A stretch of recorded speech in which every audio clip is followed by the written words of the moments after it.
The phone rang as I was closing the butcher shop. An unfamiliar voice. Young, cocky. "I've got your daughter. Pretty little thing. You want her back? Tell me what I want to know." I listened to his smirk through the static. He didn't know the silence on my end wasn't fear. It was calculation. I had heard men like him before, in jungles, deserts, basements without windows. They all thought leverage gave them power. "She's crying, old man," he continued, "begging. If you stall, I'll send her back to you in pieces." I let him talk, let him believe he owned me, but my pulse stayed steady.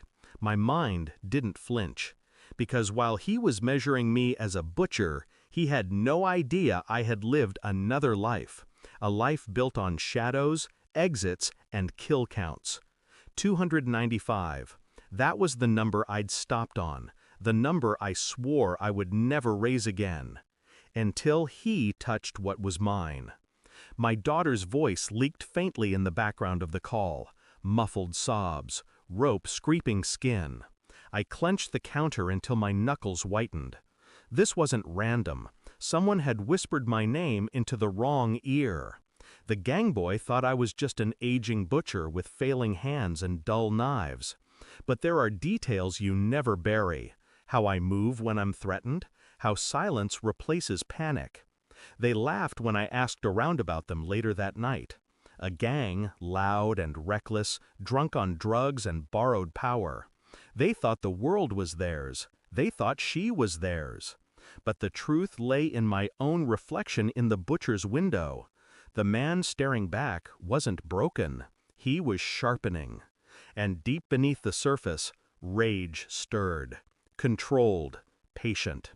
I didn't storm the streets. I didn't raise alarms. I studied. Phone records led me to a warehouse address. Surveillance cameras caught them coming and going.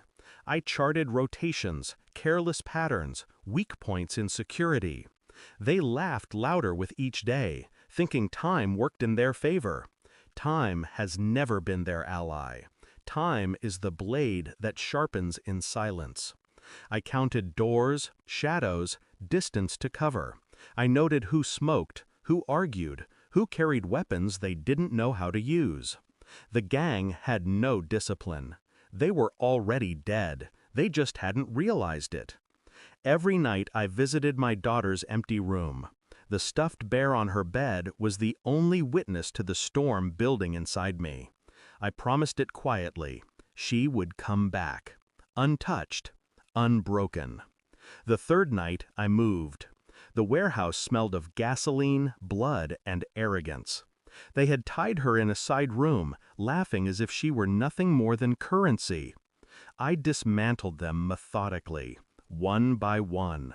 No sound but their last breaths filling the dark. I didn't rush. I let each movement carry the weight of years I had tried to bury. When I untied her, her eyes were wide, wet with terror and relief. She whispered, "Daddy?" I pressed a finger to my lips.